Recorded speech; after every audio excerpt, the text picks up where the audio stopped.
Hey, it's 162, which is 2 times 3 to the fourth if you're into that kind of shit. Um, so we're just going to start with Russia has been accused of paying the Taliban in Afghanistan for dead Americans, also for dead Brits. And this was apparently known months. The New York Times revealed this, but if you don't trust the New York Times, it has been corroborated by the Washington Post and the Wall Street Journal. And I don't think anybody is denying it except for Russia. Trump's White House is denying that they were briefed on it. But it doesn't look good. 19 American troops were killed in Afghanistan in 2019. I tried to figure out the number for 2020. It's at least 2 and might be as high as 7. Um, so if Trump was briefed on it and hasn't done anything about it, then that doesn't look good for Trump. And if he wasn't briefed on it, it looks bad for his, I don't know, intelligence department or the people who are briefing him. And I don't know, this kind of thing seems like it could hurt him in the polls, but we don't know yet because it's Sunday evening and the new polls don't come out till tomorrow. All right. Well, I don't know much about this. I don't know who I would believe. I certainly don't believe the New York Times about anything. I would say this: it's kind of naive for people to believe that our enemies don't get involved whenever there's conflict anywhere. I had a friend that was a commando in NATO, and he was from a tiny country in Europe. And I used to ask him why he went all over the world fighting people and murdering people.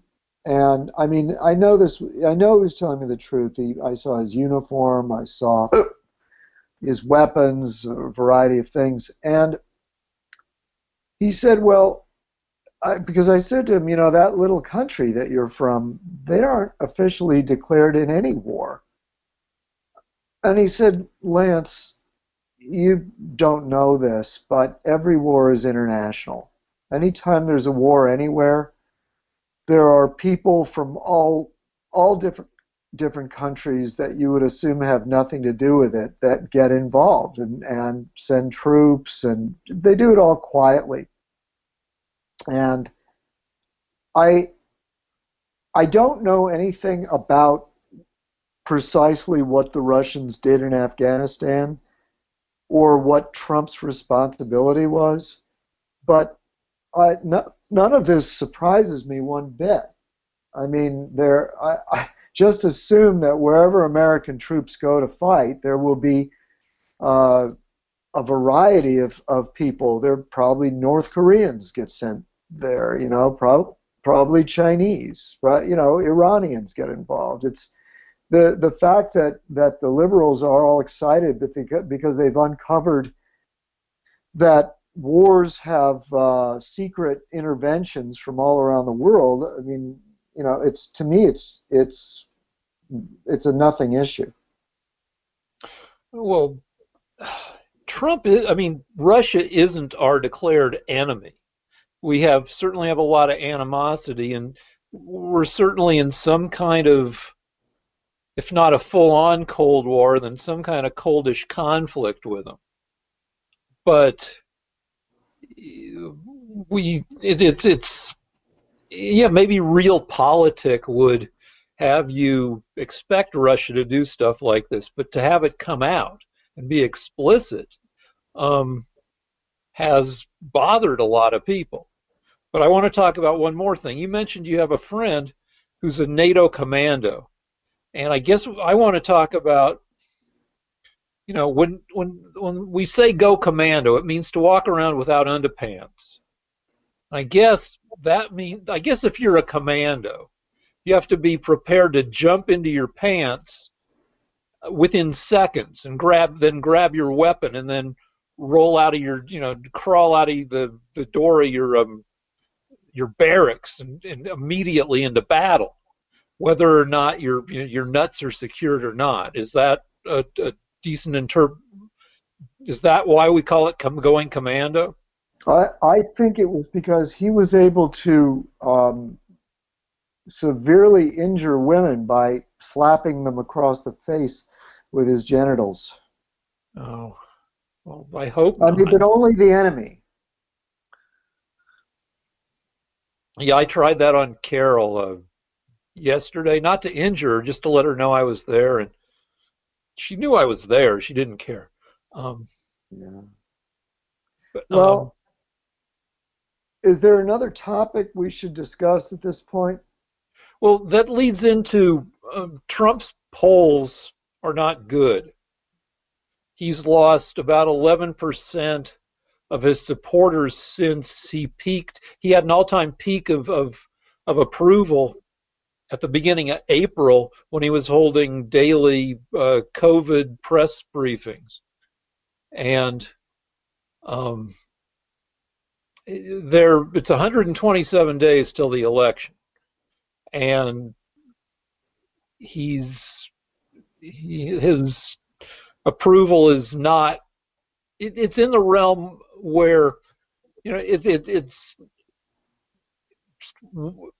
presidents usually get reelected, but we've had some who haven't in recent history. Jimmy Carter, Gerald Ford, and the first George Bush. And Trump's approval is in the range of all those guys, the don't get reelected range. Mm-hmm.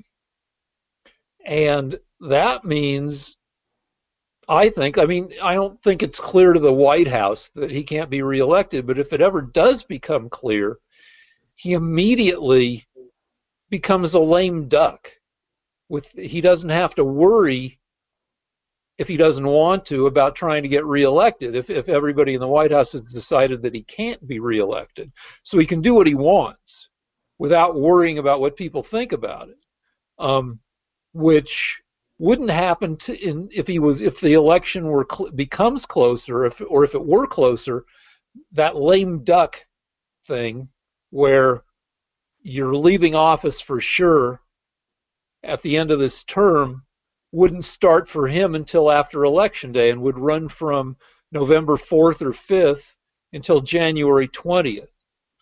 But we may have a lame duck Trump that is a lame duck for 6 months. So you're saying he might just press the button and start nuclear war?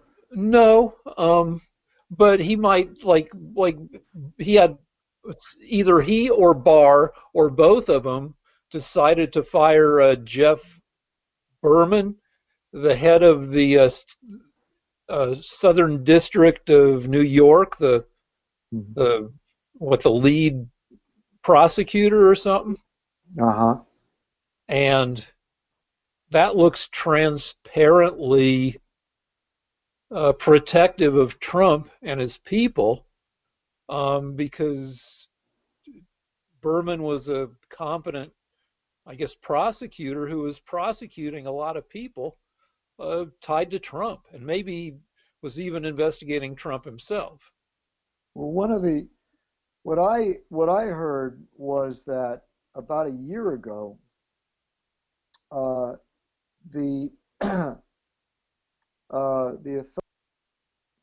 Giuliani, various people brought Berman evidence that Hunter Biden and his father had been doing a variety of deals with China and the Ukraine, and presented that to Berman, and Berman was not interested in doing anything about it. His only interest was in finding ways of harassing Trump. So you can say that what you said, but my argument is if he's going to be harassing people, why wasn't he interested in doing any investigation whatsoever of Hunter Biden being and his father getting bribed by the Chinese and the Ukrainians? I think because it's been looked at, and yeah, Who Hunter looked Biden got. who looked at it? I don't know. We can take a break and look at who looked at it, but Well, there's. I'll tell you who looked at it. Nobody. It was presented. It was presented to Berman, I believe, by our authorities, and he didn't want to do anything about it. So I think that he certainly wasn't a fair investigator. He was just there to torment Trump any way he could. And frankly, I don't know why we need to tolerate that. He didn't come up with You anything, don't, and especially you don't, because Barr fired him. good. But we're in the I think you pipeline to guys. the election. It's 18 weeks until the election, and Okay. the way things look, whether or not they're fair, whether whether the appearance of things is fair relative to the way things are. When Barr fires this guy, it looks like he's working for Trump rather than for the American people. Um, when Russia is paying the Afghans to kill Americans, it looks bad. All this stuff looks bad. And Well, look, it when looks there bad if are, we've got. it looks bad if you're a Democrat and you only hear the Democrat side. Well, then there are. I mean, we can talk about the 128,000 confirmed U.S. coronavirus dead. We can talk Yeah, about and this. all right, so let's talk about it. Okay. It was Joe Biden who said it was a mistake to quarantine China. At the time, Joe Uh, Biden yeah, wasn't president, and when like this and past week, it was Trump who prevented the Chinese from sending over thousands and thousands of infected people against Biden's warning. So if yeah, we'd have that was. had Biden in charge, we would have had thousands and thousands of more deaths. So you're Uh, expecting me to vote for the guy that was wrong? well, Trump's been wrong about the. You can maybe argue that stopping some people from China coming over here was the one right thing he did. But the deal, No, I know you don't trust the New York, I know you don't trust the also. New York Times, but this Mhm. past week, it turns out you can trace the coronavirus with extreme precision because viruses mutate rapidly. They don't. It doesn't.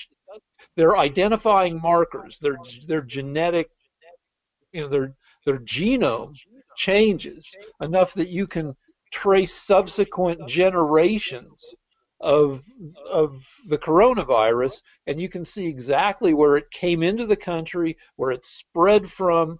Like they now know that the huge uh, um, epidemic in New Orleans came from one person coming to New Orleans, and I forget where they came from, but it was some other part of the U.S.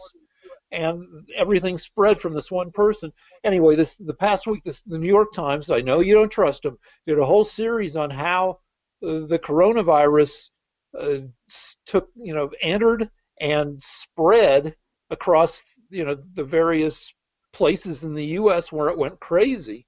And you can say the New York Times is liberal, and of course they'd say that, but that stopping people from China uh, didn't do anything because it was already here and spreading. By the time we had 15 known cases, according to this analysis, we had 10,000 unknown cases.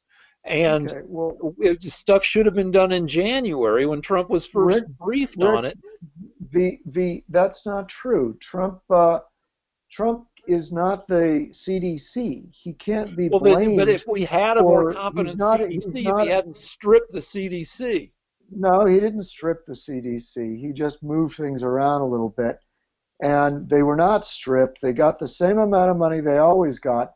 The only mistake that we know for certain was a government decision that cost lives was when 4 Democrat governors, among them foremost Cuomo, deliberately ordered COVID virus patients into the rest homes, and it turns out that may have accounted for 40% of all the deaths. Trump didn't do that. You people, the Democrats, did Okay, all that. right, let's take responsibility. Let me take responsibility as a liberal. Let me take responsibility for that. The number is rough, Then maybe why don't 40. then why don't you get off Trump's back? You're trying to blame him for a virus. Well, you know what? Nobody, It doesn't no one fucking. in there, no fair person could blame Trump for this virus. The Yeah, only yeah. thing you When can he do, said there are the 15 only cases and they're going to zero in March, and they didn't go to zero, they've gone to millions of cases. And the deal is, it what? doesn't matter Wait a what minute. you Wait, it think, was it Trump. It doesn't was matter what I think. It matters what most Americans think, and most Americans think that he's entangled in the shitty job we've done in fighting the virus. Now, actually we let didn't. me take some responsibility for liberals. 40 the last statistic I read on this was that 42% or more of coronavirus deaths have occurred in long-term care, nursing homes, senior living, that kind of you extended care joints. Now, not all of those are that's in a bunch of states, not just in the 4 states you like to mention because they have Democratic governors who said that um, the people should be admitted to extended care even if they have the COVID.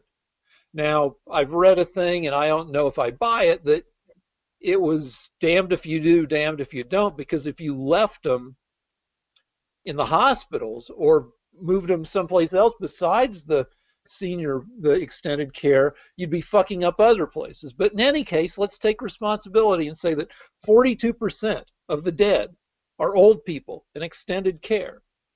Um, some in Democratic states, maybe even most, and some in fucking extended care across the whole fucking country.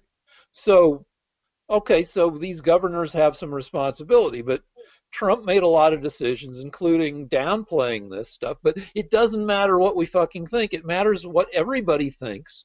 And right now, 5% of the country thinks we're headed in the right direction. It's like an all-time low. 15% of the country says they're extremely happy. Another all-time low. So, and there are 18 weeks left until the election, and there's no fucking time for Trump to turn around the stink that he's left in most people's noses for the past 3.5 years, and especially for the past 3 and 4 months, where we've gone to 45 million unemployed. And you can say, well, it's not fair to blame. Rick, you're filibustering. I need to Fine, respond to okay, some of okay, this. go ahead.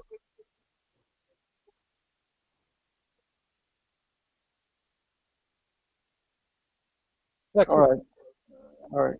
So, Rick, the first thing I wanted to say was that it's intellectually, I'm not going to say dishonest, but it is to say that there were other deaths in other rest homes in other states. I mean, of course, a disease that affects people in rest homes because they're old and near death is going to occur in Republican states as well. But the people that deliberately ordered rest homes to take COVID patients were the 4 Democrat governors that I've discussed, most notably Cuomo. Those were the ones that insisted. They passed a law in late March that they didn't, Cuomo didn't rescind his until May 20th, until May 7th, after thousands and thousands of elderly people had been killed by him. So it's the other thing I have to say is that they weren't damned if they did, damned if they didn't. Trump brought a hospital ship, a massive hospital ship that was equipped to take thousands of patients, and built the largest hospital in the country, turning the Javits Center into a massive facility that could have taken anybody and everybody with COVID. But so New York had both of those facilities at their disposal, and Man, both of when them did they get there? When did Javits? nearly immediately. They did the whole thing within a month. They did it all by sometime in April, late March. It was all set up for them. But instead of using them, Cuomo just kept driving elderly people into rest homes. So, So I can tell you this: so in the Cuomo doesn't end, have my vote for president. okay, Cuomo will okay, never be president. okay, Rick. So in the end, that ship and the naval vessel and the Javits Center were both closed down because the Democrats didn't use them. So that's what I have to say. Now, as far as his popularity, the fact that the Democrats have managed to convince people that this is his fault, that's irrelevant. I mean, you can gloat over it if it gives you pleasure, but it doesn't mean that the virus is his fault. It just means that you're happy that you were able to lie to the American people. It is, well, South Korea has 281 deaths. We have 128,000. We have nearly Well, 500. South Korea wasn't accepting thousands and thousands of people from China and Europe that were infected. And the reason that we got those people here is because the Chinese lied to us. They knew that they had this disease sometime in December or November, and they had probably created the disease, that the accident had occurred in the facility in Wuhan that was built for bioweapons research, and they lied that there'd been an accident, possibly because they did this on purpose, and they refused to, and while we didn't know anything about it, they were secretly buying up all the personal protective equipment that they could get their hands on. So it's not Trump's fault that the Chinese lied to us and created this problem. You can't blame that on him unless you're a very unfair person. All right. So, I mean, I say all right, but when I say all right, I'm letting you say all this right-wing bullshit and not correcting you on it. It's not bullshit that the Chinese created this and then lied about it. It originated. They didn't fucking engineer it. Yeah, well, they got it from probably from bats, and there was either an accident or they deliberately released it to us. All right, well, it's more likely to go be accident, but okay, but it's irrelevant. No, I wanted one thing you said. You said that. Hold on. You said that South Korea didn't let. South Korea is right north of Japan. Why didn't and right next to China? Why didn't people from China and other part? Why didn't they're right in the middle of that Asian sphere? So how can Chinese people not come to South Korea? What did they do? Neither China or Japan are on friendly terms with China. Are you aware of that? With South Korea. Are you saying that nobody from China gets to go to South Korea? I don't know the exact numbers of immigration of travel from China to South Korea, but nobody gets to be a tourist. No freaking. I mean, South Korea is like the Asian cosmetic surgery capital of. Okay. I'm guessing. Basically, they have a lot. It's like nobody from China gets to go to South Korea and get an awesome new face. They don't have any tourism. Okay, I am just saying that that Japan and South Korea may have better controls on who travels to their country, especially from their greatest enemy, Communist China. So, I mean, maybe they have better controls. Maybe their situation is completely different. I'd have to look into the immigration policies of Japan and South Korea, but I know that they have better control over that than we do, and that they're very suspicious of China and have always controlled travel from that country. So it's a different situation. You really can't compare them. I think you can, but like, then you also had this where Trump said he wants to hold down testing because he doesn't like the bad numbers that are generated by. Did you even hear that? Did you hear that speech where he said Yeah, I that? heard the clip. Yes. He was obviously kidding around. Well, he said And, no. His people said he was joking, and no, then I heard him and I laughed when he said it. okay, so yeah, maybe he was being a little facetious, but then he said he wasn't joking when asked about it, and maybe No, he was being facetious Rick, again. Maybe he's just a Rick, facetious guy. Rick, But I'm sorry that you're brainwashed by your media, but I heard the speech, and when he said it in an ironic way. It was obvious to anybody that was fair. If you want to be brainwashed, you can. You can say that Trump is deliberately keeping testing down so that we won't find cases. You can well, believe I that if wouldn't you say that he's want, keeping it but down, but you're not. I would say, Yeah. and now testing But has he did. got You can't blame him for being ironic. okay, fine. You can't. So Okay. if that's what he's being. But I can Yes. look at the number tested, and I can Yes. see now testing has gotten a little, a significant step better in the past week. We've broken 600,000 tests a day so for several days out of the past week for the first time.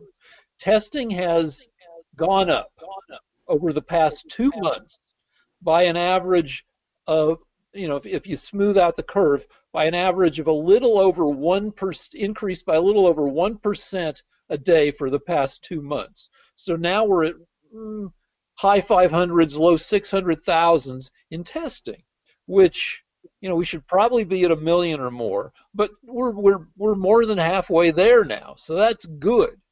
Not good enough, and it shouldn't have taken 3 months to get there.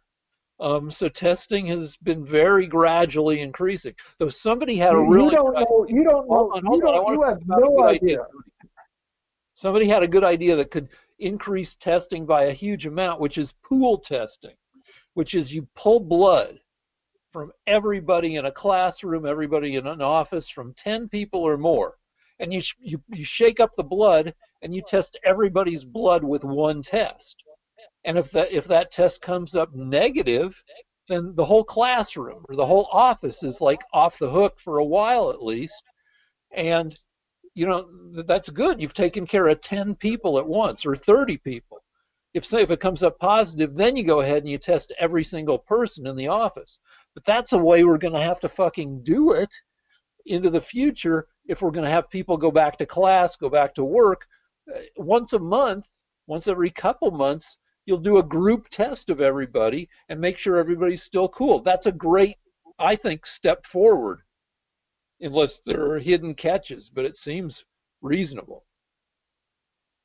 All right. And that Well, could increase.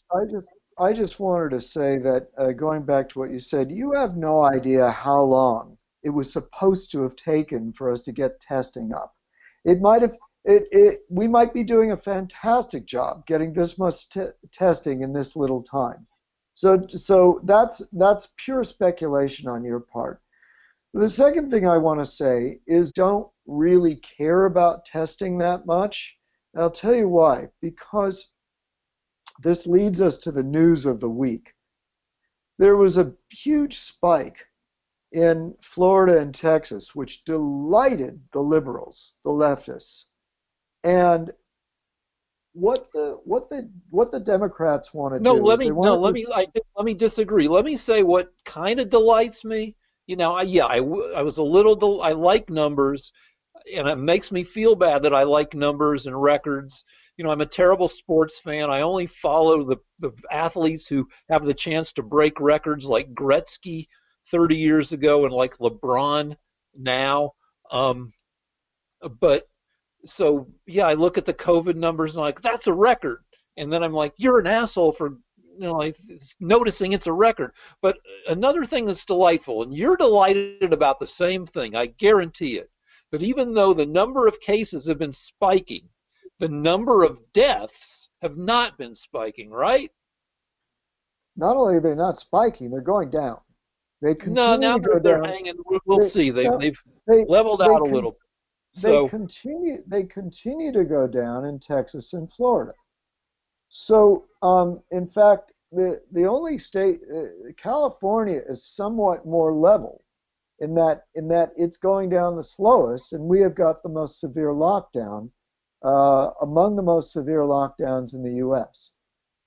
So the first thing I began to say before you interjected is that I find it amusing when they test and test and test and find that more and more and more of us have it.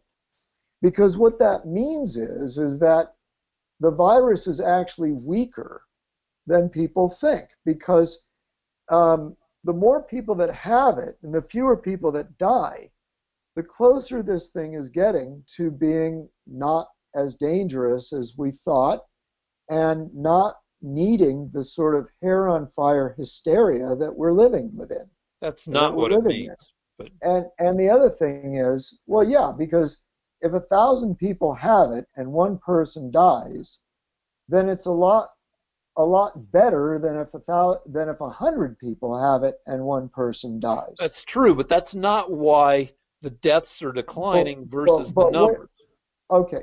Well, my point is this: that the numbers are going up, meaning that more and more people have it, but they are asymptomatic, or they're not that sick from it, They're which is what young. I They're predict. younger. Yeah, The yeah, yeah, average I age. know, I understand, and that means that there was, first of all, coupled with another statistic, that young people, children, may not be able to pass it on to adults, or pass it on so rarely that we should never have closed the schools. There have been the studies are that I read several reports about studies, articles about studies, and the majority view, although there are exceptions, is that children don't really pass this on very much to adults, and it was insane to close the schools. I That's haven't the first read thing. that at all, so I don't know. Well, I can't you can argue. look it up. You can look it up. But the second point I was getting to is that, in my opinion, the reason Rick and the Democrats are big supporters of the lockdown. I and the Republicans are big supporters of freedom, no lockdown. And if the number of cases is going up, but the number of deaths is going down in the states that are unlocking, like Texas and Florida, it means that the lockdown is no longer necessary, because the deaths are going down. The, Except that it, there's a it, delay. There's a it, 3 week delay. There's a 3 week lag behind no, between it's new about 10 cases days. and But deaths. either way, it's still going down, because Texas and Florida had spikes a month ago, and they started to unlock, and it's still going down. So So you talk about the lockdown, but there's another yeah, dimension to this, which is we can do a lot of shit without a full lockdown. The governor of California just said that just closed all the bars in the biggest counties in California again because of our spike. yeah, and I would just like to say he can go fuck himself.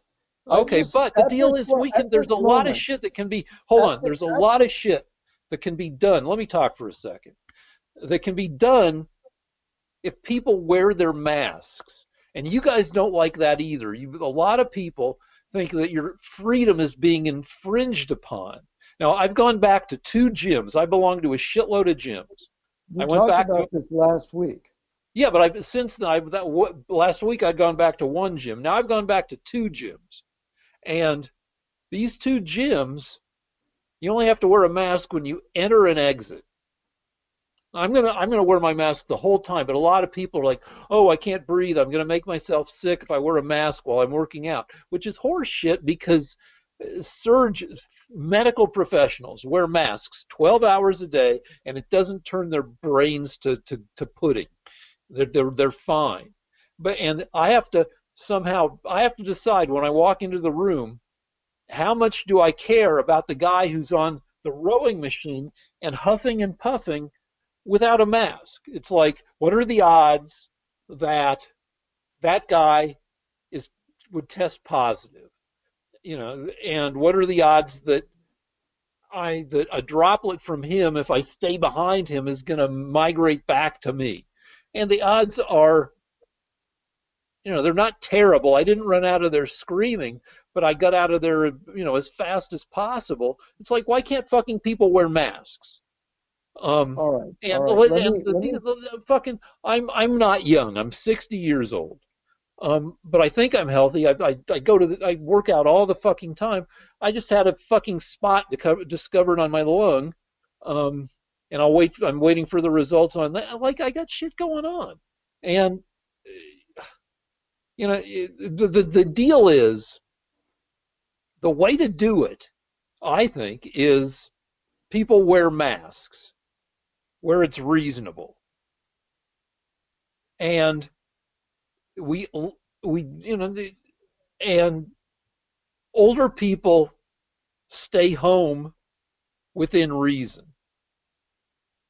and there's a lot that can be done with that. But when people, like, you've seen, I don't know, do you on Facebook, on Twitter, they always show like people going crazy when forced to wear masks. A lot of Karens. The Karen is the term for middle-aged asshole white lady. And like a lady just going crazy at a grocery store, just whipping shit across the store because somebody asked her to wear a mask. Fucking just how? Anyway, you go ahead. All right. So my response is this. Right now, I was about to launch into my attack on Governor Newsom. Right now, I'm living in a tyranny because the asshole governor that we have, whose numbers are worse than Texas and Florida, that has Or bigger than Texas and Florida. No, but percentage-wise, let me put it this way: there are times when the spikes work out just right that Florida and Texas have a worse average than California, but of the states, California isn't going down as much as Florida and Texas are. And so what that proves to me is that this lockdown is not helping. Look, there's no other way you can analyze it. Texas and Florida have better numbers than we do, even though occasionally there will be a spike that makes one of them worse than us if you look back over the months. But the point is, we have a lunatic emperor as governor that is keeping this lockdown as long as he can. And a week ago, he released a new edict that all people are to wear masks as soon as they leave the house. Now, Rick, there is no science behind that. I understand, don't interrupt, that you're having a bad time at the gym. And for people that are having a bad time at the gym because they are in danger, then you're just going to have to put up with the other 90% of society and work out at home. As far as I'm concerned, there is no science that says that I can't walk from my studio to my car and then drive my car to a parking lot and walk from the parking lot through the city without infecting people because I'm not wearing a mask. I mean, in other words, I should not have to wear a mask 100% of the time when I leave the house. And that's what this goddamn governor is doing to us. All right, so let's talk about that. Wait a minute. You always talk about science. There's no science that says that when I walk by someone on the street that I'm going to give them COVID. That's right. There is no science for that. That's right. That's right. What science says is that it takes a certain amount of cumulative exposure. Like what I've read, and I don't know if the numbers changed, but you got to get about 1,000 COVID particles into you to give the COVID a chance to really take root. Wait, and what that means to our loyal viewers is that you've got to sit in a room with someone that has COVID and spend a couple hours with them, breathing together. And what it also means is that if you're walking down the street, stopping at a stoplight, walking into a business, you're not going to give people COVID. Right, and but so then look at the people, like there's a new Trader Joe's just opened up in North Hollywood. Yeah, I know. Somebody got it and they gave it to other people. Are they all dead, by the way? A lady went crazy in the Trader Joe's because they tried to make her wear a mask, and she threw a shit fit, and it made it onto Twitter and elsewhere. But the deal is, imagine the people working at Trader Joe's, where the cashier he or she checks out over a shift, 250 people in a 7-8 hour shift. Now, if 3 of those people or 4 of them have the COVID and they don't have masks, then that's a cumulative exposure of 6 minutes, say, depending on, depending on. They have put up plexiglass between you and the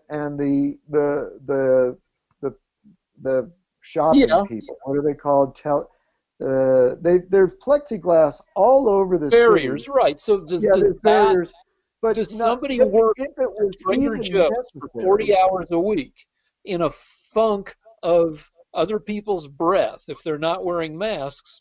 Is that enough cumulative exposure to give that person COVID? I'd say yeah, in some instances. And why should people working at fucking Trader Joe's have to sacrifice themselves for people not wanting to wear masks when they're inside Trader Joe's? Now, you're confused. Wait. You asked me a question. You're confusing several issues. There may be stores, there may be businesses that ask their people to wear masks. Yeah. And I put a mask on when I go into a business if it has a sign saying you have to wear a mask. Okay. Because I want the product. I can't go without buying a flashlight if I need one. So we don't have to agree that, we don't have to argue if a store says, look, you put on a mask or you're not coming in here. You're okay with that? I'm not okay with it, but it's their store and I still need the flashlight. Okay. So I have to put up with it. But my point is that the governor is making these massive edicts that people. I see people riding on bikes wearing masks alone, where there's not anybody for a block in either direction, and this is what the governor has ordered. This is not science anymore. This is just the whim of a tyrant. That's what we're objecting to, and I don't blame people for going crazy when they go into a store. It's this fucking Democrats are driving everybody nuts. But you just agreed that a store can say, look, we want you to wear a mask. They can. That's their prerogative. So why do people get to go crazy and throw fucking packets of fucking chips around when told to wear a mask or to leave? Because there are whole states, big states like Texas and Florida, where they're not doing any of this. And they're seeing a huge spike in cases. But the death rates are lower than California. Yeah, the huge spike in cases, by the way, I looked into this because I was frightened by the Democrat media just as much as you were. And I actually heard two speeches, one from DeSantis in Florida and one from the lieutenant governor in Texas. And both of them said that the reason there's a spike in cases is because they're doing massively more testing than they've ever done. It's because they're doing more testing, Rick. It's that. Nah, It's because that's Florida went from 3 weeks ago with the most the most cases they had in a day 3 weeks ago was 1,400. Now the most cases they've had is more than 9,000 in a day. They didn't step up testing fivefold, five and a half fold. They just didn't well, fucking do it. then you're disagreeing. I'm going to go with the governor of Florida and the Have you lieutenant seen the governor of governor of Florida, Ron DeSantis? some joke. Are we going to have to do it? You don't like his mustache or something? No, he doesn't even know how to fucking put on a mask. But that's not fair. But just take a look at pictures. Just Google Ron DeSantis and I see if think you he's a trust. handsome man, and if I was gay, I would make love to him. He's okay. All right. Let's go on to something else, which is our director brought up that there was another art restoration disaster. Where I don't know where it happened. Where did it happen? I don't know. Some fucking European country, I think. Spain. Okay. What happens is these ancient masterpieces or semi-masterpieces, the paint starts to fade or to flake off, or 300 years of people breathing on them plus pollution means they get all sooty and you can't see the image anymore. And then they hire somebody who claims to be able to restore them, and this person turns out to be an idiot, and they replace a beautifully rendered portrait with a clown face. And they use the wrong shit. They use some kind of thinner turpentine, something that's supposed to remove the soot, the schmutz, and they end up removing the under the actual painting, and then they panic and they draw a face on it, and it's stupid. Um, and you said you didn't have much to say about this, though you have helped me restore a thing. I bought this little micro mosaic that had a little image of um, fucking, oh my God, Sistine Chapel. Anyway, I had an image from the Sistine Chapel that had lost some details, and you painstakingly restored it for me. Thank you. Um, anyway, my kid, I can talk about restoration because I've been to where my kid works, and my kid worked at Colonial Williamsburg, where they have all museums, and particularly Colonial Williamsburg had a big, like, all her friends were restorers, and where they do shit right, where it takes one of her friends was spending many, many weeks on one porcelain hand that had snapped off a figurine. This figurine was, I don't know, probably from the 1700s, and it was missing a hand. And this person, they'd x-rayed the thing and they'd look through the historical record, and this person was taking weeks to do this little teeny hand. And when it was done, it was going to be indistinguishable from the rest of the thing, except the record would show that this was a hand that was restored. And also, in restoration, the rule is now, what hasn't always been this way, but probably for the past, I don't know, 30, 40 years, anything you do to restore something has to be reversible. If a later generation comes along and says, well, all right, that restoration shit, we can do better now, or maybe in the future they'd want to just see things unrestored, everything that's done now to a thing to make it look whole has to be removable. There's a whole technology for this shit of durable but removable restoration technology.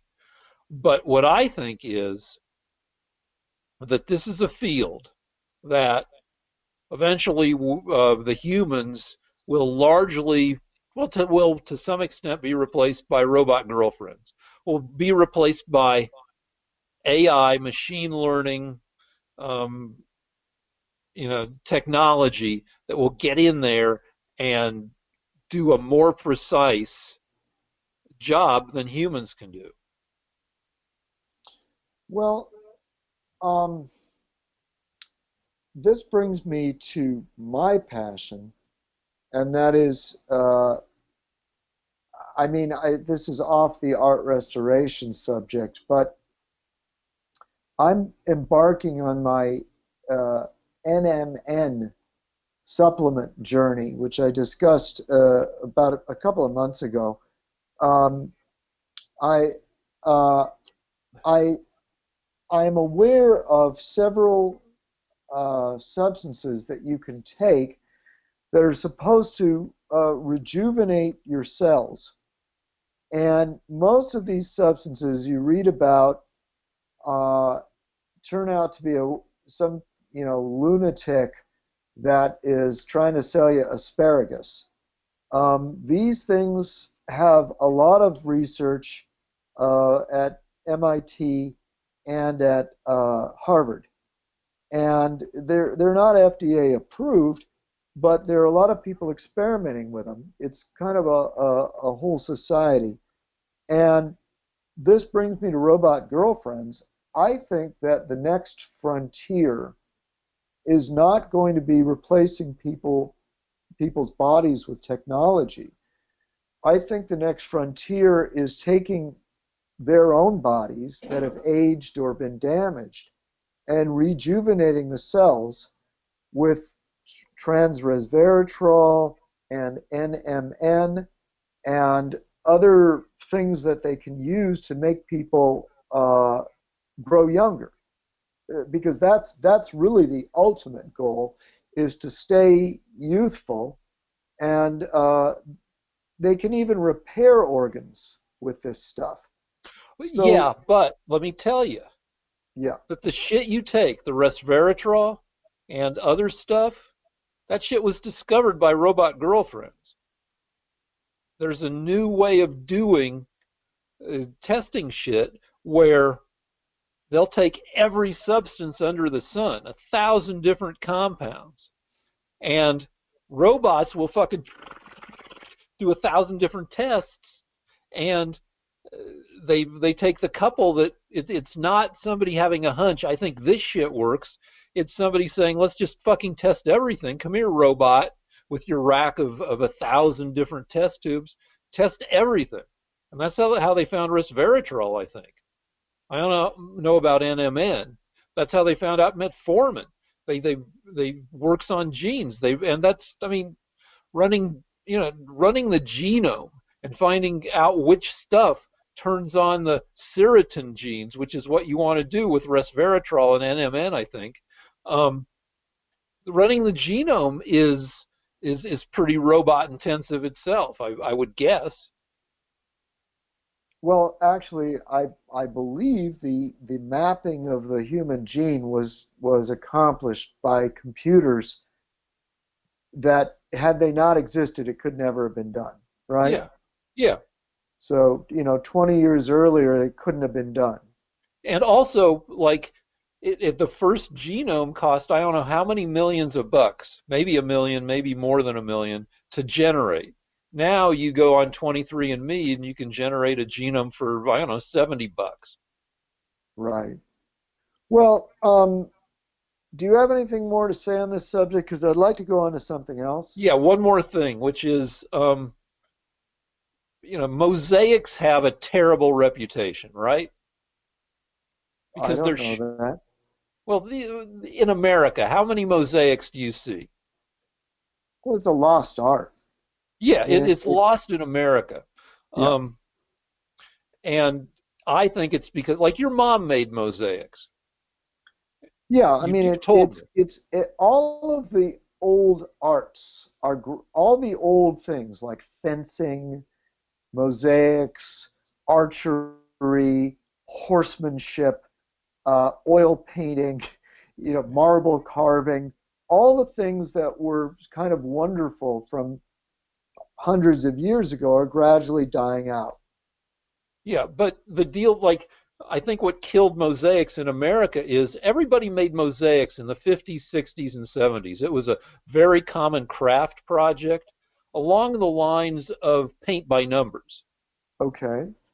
And when you have a bunch of amateurs making stuff that looks crappy, everybody's like, yeah, okay, no. That's not a good art form. But Carol likes micro mosaics, but I'm like, I'm kind of getting sick of micro mosaics. So every once in a while, I'll take a look around to see if there are any good, decent, like regular sized mosaics. And I found fucking great ones out of St. Petersburg, Russia. It turns out one key to a decent looking mosaic is you can't see the fucking grout between the tiles. A shitty mosaic just takes these random triangles of glass and jams them together willy-nilly with a bunch of grout, the gray stuff that goes between the tiles. And I found a bunch of mosaics that looked not photorealistic, but decent. They looked artistic. And no fucking grout. The pieces fit together tightly enough um, that they don't look like shit. And so I'm negotiating with, like, I'm sure that what my FBI dossier is rapidly growing because I'll use Google Translate to write to Evgeny and Pavel in St. Petersburg about mosaics. I've sent so many emails to them now as we get closer to me buying them. And it's a living art in Russia. They make nice mosaics. And it's a thing that eventually fucking robots are going to do it because, if you can take a laser and slice a piece of glass so it fits precisely with no grout. Also, anyway, that's all I got to say. Look, a mosaic, I mean, I don't know if we've discussed this, but a lot of people in the earlier eras preferred mosaics to paintings, and for the reason that they're infinitely more durable. I mean, you can still walk on the mosaics in ancient Roman ruins, and the goal of the great mosaicists was to recreate realism the way oil painting could. And although they never really equaled it, they never really equaled oil painting, they did a credible job. From a distance, mosaics at their best can look fairly convincing, realistically, and also you can walk on them for 1,000 years, or you can put them on a wall or in a wall, and they'll just survive forever. So that's kind of how it got started. Yeah, the Pope started it in the Vatican. I mean, he brought it back mm-hmm. because tourists were fucking up the paintings by breathing on. I mean, when you have 100,000 17th century tourists walking through St. Peter's Cathedral, all their breath fucks up the paintings. So the Pope was like, let's replace them with mosaics. Interesting. All right, so let's go on to another subject, if it's okay with you. Yeah. I just wanted to say I don't have much to say about art restoration other than I always hire good ones, because it's true, paintings get destroyed a lot. You've got one in the shop right now. Yeah, in my career as an artist, I've had half a dozen of my best pieces get destroyed, which is something you never think about when you're going to be an artist, but it does happen. You've got to get used to your best pieces getting destroyed.